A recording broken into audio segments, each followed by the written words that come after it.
Okay, അടുത്ത topic നമ്മൾ നോക്കാൻ പോകുന്നത് ഫസ്റ്റ് മോഡ്യൂളിൽ തന്നെ വരുന്ന സിഗ്നൽ കൺവേർഷനാണ് നോക്കാൻ പോകുന്നത്. ഇതിൻ്റെ കണ്ടിന്യൂവേഷനാണെന്ന് പറഞ്ഞു കഴിഞ്ഞെങ്കിൽ നമ്മൾ basic elements on final control elements പഠിച്ചില്ലായിരുന്നോ? ഫൈനൽ കൺട്രോൾ എലമെൻറ്റ്സ് ഏതൊക്കെയാണ് വരുന്നത്? സിഗ്നൽ കൺവേർഷൻ വരും, അതിൽ നിന്ന് വരുന്ന സിഗ്നൽ വാങ്ങിച്ചിട്ട് ആക്ച്വേറ്റർ വർക്കാകും. ആക്ച്വേറ്റർ വന്നിട്ട് ഫൈനൽ കൺട്രോൾ എലമെൻ്റ് ആയിട്ടുള്ള അറേഞ്ച്മെൻറ്റ്സ് വന്നിട്ട് ആക്ടിവേറ്റ് ചെയ്തിട്ട് പ്രോസസ്സിൻ്റെ വേരിയബിൾ സെറ്റ് പോയിൻ്റ് ആയിട്ട് നിലനിർത്തി വെക്കും അല്ലേ. ഈ ബോക്സ് മാത്രം എന്ന് പറയുമ്പോഴത്തേക്കും എന്താണ് ഫൈനൽ കൺട്രോൾ എലമെൻറ്റ് ഓപ്പറേഷൻസിൻ്റെ മൊത്തമായിട്ടാണ് പറഞ്ഞിരിക്കുന്നത്.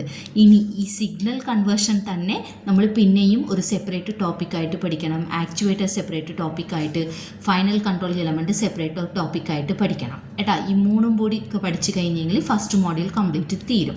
ഫസ്റ്റ് വൺ നമ്മൾ സിഗ്നൽ കൺവേർഷൻ എന്താണെന്ന് നോക്കാം. അപ്പോൾ സിഗ്നൽ കൺവേർഷൻസ് എന്ന് പറയുമ്പോഴത്തേക്കും എന്താണ്, നമ്മൾ അത് കഴിഞ്ഞിട്ട് വരുന്ന ആക്ച്വേറ്റർക്ക് ആവശ്യമായിട്ടുള്ള സിഗ്നലായിട്ട് കൺവേർട്ട് ചെയ്യുന്ന ഒരു ഡിവൈസാണ് സിഗ്നൽ കൺവേർഷൻ അല്ലേ. അതായത് ലോ ലെവൽ എനർജിയെ വന്നിട്ട് ഹൈ ലെവൽ എനർജി ആക്കാം, ആംപ്ലിഫിക്കേഷൻ ചെയ്യാം, മോഡുലേഷൻസ് ചെയ്യാം, DA അനലോഗായിട്ട് കൺവേർട്ട് ചെയ്യാം, ഇലക്ട്രിക്കൽ സിഗ്നൽ കൊടുത്തിട്ട് പ്രഷർ സിഗ്നലായിട്ട് മാറ്റാം, പ്രഷർ സിഗ്നൽ കൊടുത്തിട്ട് ഇലക്ട്രിക്കൽ സിഗ്നലായിട്ട് മാറ്റാം.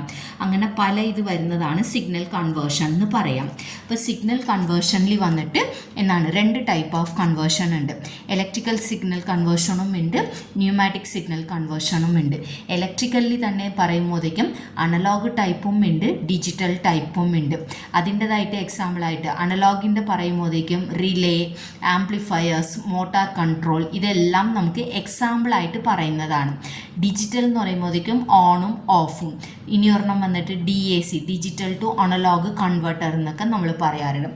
ന്യൂമാറ്റിക് സിഗ്നൽ കൺവേർഷൻ എന്ന് പറയുമ്പോഴത്തേക്കും ന്യൂമാറ്റിക്കിൽ തന്നെ, ന്യൂമാറ്റിക് എന്ന് പറയുമ്പോൾ എന്താണ്, എയർ പ്രഷർ കൊടുത്തിട്ട് നമ്മൾ ചെയ്യുന്നതാണ്. അതായത് 3 to 15 PSI പ്രഷറൊക്കെ കൊടുത്തിട്ട്. ഇപ്പോൾ 3 to 15 PSI പ്രഷർ വെച്ചിട്ട് നമുക്കൊന്നും ചെയ്യാൻ പറ്റത്തില്ല.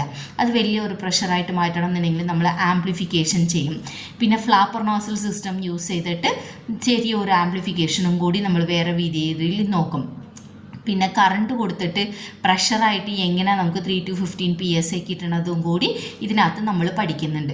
കൂടുതലും പഠിക്കാനുള്ളത് ഈ ന്യൂമാറ്റിക് ആണ്. ഇതിൽ ഓരോ ടോപ്പിക്കും 5 മാർക്കിലോ അല്ലെങ്കിൽ 4 മാർക്കിലൊക്കെ ഇതിൻ്റെ പടങ്ങളൊക്കെ ചോദിച്ചിട്ട് എക്സ്പ്ലനേഷൻ ചോദിക്കാൻ ചാൻസസ് ഉണ്ട് കേട്ടോ.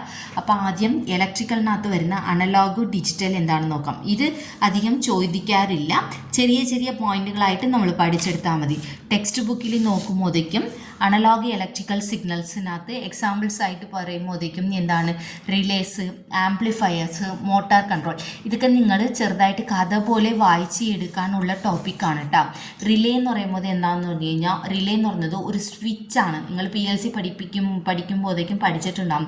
റിലേ എന്ന് പറയുന്നത് ഒരു സ്വിച്ചാണ്. ആ റിലേ ആക്ടിവേറ്റ് ആകുന്നത് വെച്ചിട്ട് രണ്ട് പൊസിഷൻസ്, ഒന്നില്ലെങ്കിൽ ഓണും ഓഫും എന്ന് പറഞ്ഞിട്ട് എന്താണ് നമുക്ക് അനലോഗ് സിഗ്നൽസ് വെച്ചിട്ട് പ്രൊഡ്യൂസ് ചെയ്യാൻ പറ്റും എന്നാണ് പറയുന്നത്. ഇത് ആംപ്ലിഫയേഴ്സ് എന്ന് പറയുമ്പോഴത്തേക്കും ഹൈ പവർ AC ആയിട്ടോ അല്ലെങ്കിൽ DC ആംപ്ലിഫിക്കേഷനായിട്ട് മാറ്റുന്നതാണ് എന്താണ് അനലോഗ് ഇലക്ട്രിക്കൽ സിഗ്നൽസിനകത്ത്, ആംപ്ലിഫയേഴ്സിനകത്ത് വരുന്നത്. ഇനി അടുത്തത് മോട്ടാർ കൺട്രോൾ എന്ന് പറയുമ്പോഴത്തേക്കും എന്താണ് അനലോഗ് സിഗ്നൽസ് വരുന്നതിൻ്റെ വെച്ചിട്ട് എന്താണ് മോട്ടറിൻ്റെ സ്പീഡുകൾ വന്നിട്ട് നമുക്ക് കൺട്രോൾ ചെയ്യാൻ പറ്റും. അതിന് വേണ്ടിയിട്ട് പവർ ആംപ്ലിഫയേഴ്സ് ആയിട്ടുള്ള SCR, ട്രയാക്ക് ഇതൊക്കെ നമ്മൾ യൂസ് ചെയ്തിട്ടായിരിക്കും വർക്ക് ചെയ്യിപ്പിക്കുന്നത്. ജസ്റ്റ് പറയാം കേട്ടോ. ഈ അനലോഗ് ഇലക്ട്രിക്കൽ സിഗ്നൽസ് അത്രയ്ക്കും വലിയ ഇതായിട്ട് ചോദിക്കാറില്ല. പിന്നെ ഡിജിറ്റൽ ഇലക്ട്രിക്കൽ സിഗ്നൽസ് എന്ന് പറയുമ്പോഴത്തേക്കും എന്താണ്, ഡിജിറ്റൽ എന്ന് പറയുമ്പോഴത്തേക്കും കമ്പ്യൂട്ടറൈസ്ഡ് ഉള്ള കൺട്രോളിംഗ് ഒക്കെ ആയിരിക്കും കൂടുതലും നമുക്ക് വരുന്നത്. ഞാൻ പറയുന്ന പോയിന്റുകൾ തന്നെ അങ്ങനെ തന്നെ നോട്ട് ചെയ്ത് നിങ്ങൾ നോട്ടായിട്ട് എഴുതിയെടുക്കും കേട്ടോ. അതിന് എക്സാമ്പിളായിട്ട് പറഞ്ഞിരിക്കുന്നതാണ് എന്ത്, ഓൺ ഓഫ് കൺട്രോളും ഡിജിറ്റൽ ടു അനലോഗ് കൺട്രോളും എന്ന് പറയുന്നത്. ഓൺ ഓഫ് കൺട്രോൾ എന്ന് പറയുമ്പോഴത്തേക്കും നമ്മൾ കമ്പ്യൂട്ടർ എന്ന് പറയുമ്പോൾ എന്താണ് 0ഉം 1ഉം മാത്രമേ മനസ്സിലാകത്തുള്ളൂ. റിലേ പോലെ തന്നെ കേട്ടോ. അപ്പോൾ ഇതിനകത്ത് എന്താണ് 0 വരുവാണെന്നുണ്ടെങ്കിൽ ഓഫ്, 1 വരുവാണെങ്കിൽ ഓൺ കണ്ടീഷൻ, അങ്ങനെയൊക്കെ നമ്മൾ യൂസ് ചെയ്യുന്ന സ്ഥലത്ത് ഡിജിറ്റൽ സിഗ്നൽ കൺവേർഷൻസ് വന്നിട്ട് നമ്മൾ യൂസ് ചെയ്യാറുണ്ട്. ഇത് ഡിജിറ്റൽ ടു അനലോഗ് കൺവേർട്ടർ ഉണ്ട്. ഡിജിറ്റൽ ടു അനലോഗ് കൺവേർട്ടർ എന്ന് പറയുമ്പോഴത്തേക്കും പർട്ടിക്കുലർ ഡിജിറ്റൽ സിഗ്നൽസ് വരുന്നത് വെച്ചിട്ട്, അതായത് 0 തൊട്ട് 1, 0ഉം 1 ആണല്ലോ വരേണ്ടത്. 0ഉം 1ഉം വരുന്ന സമയത്ത് നമുക്ക് അതിക്ക് ഈക്വൽ ആയിട്ടുള്ള ഒരു അനലോഗ് സിഗ്നൽസ് പ്രൊഡ്യൂസ് ചെയ്യുന്നതാണ് digital to analogue signal conversion എന്ന് പറയുന്നത് കേട്ടോ. അപ്പോൾ ഇത് അധികം വലിയ ഇതായിട്ട് ചോദിക്കാറില്ല. അതായത് സിഗ്നൽ കൺവേർഷനിൽ തന്നെ ഇലക്ട്രിക്കൽ ടൈപ്പും ഉണ്ട്, ന്യൂമാറ്റിക് ടൈപ്പും ഉണ്ട്. ഇലക്ട്രിക്കൽ ടൈപ്പ് വലിയ ഇതായിട്ട് ചോദിക്കാറില്ല.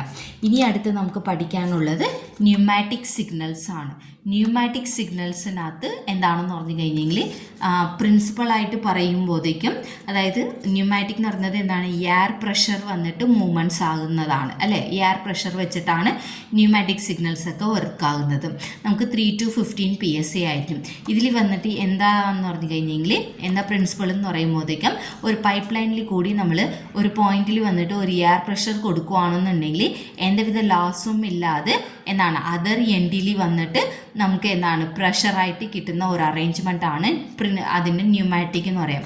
ഇത് വലിയ ഈ പാരഗ്രാഫിലൊന്നും പഠിക്കാനൊന്നും അധികം ഇല്ല.